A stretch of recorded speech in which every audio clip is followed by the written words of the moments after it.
Music direction की जो journey है वो 25 साल पहले शुरू हुई। 1999 में मैं कलकत्ता में था, कॉस्ट अकाउंटेंसी कर रहा था ICWA, और फिर अचानक से ये लगा कि करना कुछ और है, कर कुछ और रहा हूँ, मज़ा नहीं आ रहा। तो एग्ज़ाम्स क्लियर करने के बाद भी ऐसा लग रहा था कि कुछ तो छूट रहा है ज़िंदगी में। खूब ज़ोर से सोचा और दोस्तों से बात किया तो समझ में आया कि म्यूज़िक छूट रहा है। ओके। तो मैं और मेरे एक और मित्र, हम दोनों अपने शहर से थोड़ा उससे पहले से पकड़ जानना के आ चाहेंगे गए। कि आप किस इंडस्ट्री में जॉब कर रहे थे उस टाइम कोलकाता में?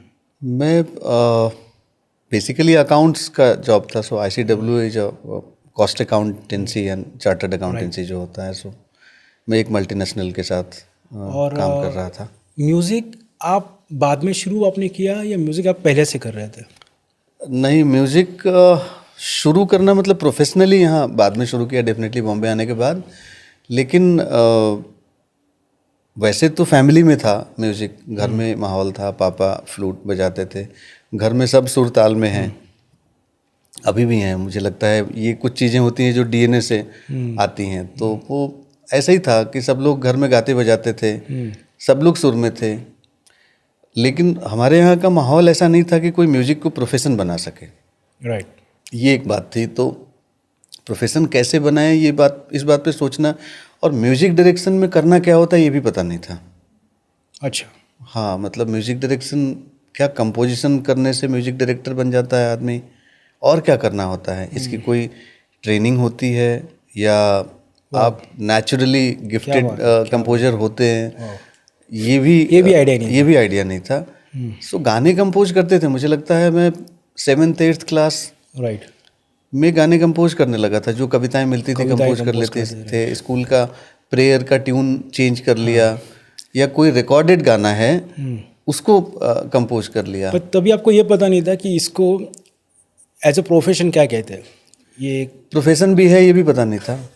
हाँ, अच्छा, तो ओके। हमारे यहाँ एक और भी बात है, फोक जो गायन पद्धति है उसमें कंपोजर और सिंगर अलग अलग नहीं होता है।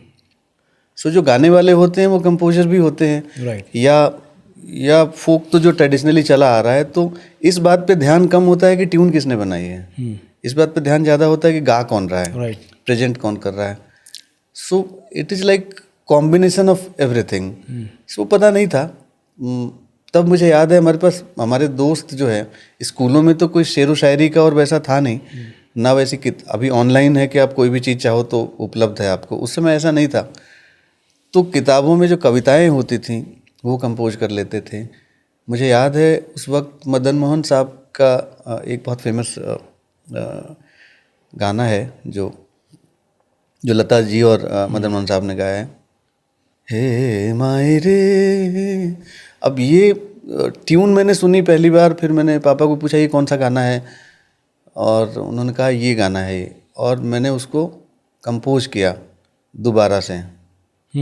और वर्षों बाद वो एक फिल्म मैंने यहाँ की बॉम्बे में 2011 में, दशहरा एक फिल्म थी, यस 2011 या 12 में, नील नितिन मुकेश की फिल्म थी, उसमें उस्ताद राशिद खान साहब से वो गाना गवाया मैंने। तो मुखड़ा उस समय कर लिया था, बाद में हमने लिरिक्स चेंज किया, मंथन ने लिखा according to the situation, but वो उस समय की कंपोजिशन थी जो एक कंपोज्ड लिरिक्स को मैंने कंपोज किया था, फिर अंतरे यहाँ बने और आगे वो इम्प्रोवाइज हुआ। तो माहौल ऐसा था कि कुछ पता नहीं था क्या है। म्यूज़िक पता था कि म्यूज़िक अच्छा लगता है, ये पता था, और नेचुरली आता है ये अंदर से, ये पता था कि इसके लिए बहुत कोशिश नहीं करनी पड़ती। तो ऐसी कुछ फीलिंग थी जहाँ से हम जब हम आगे बढ़ रहे थे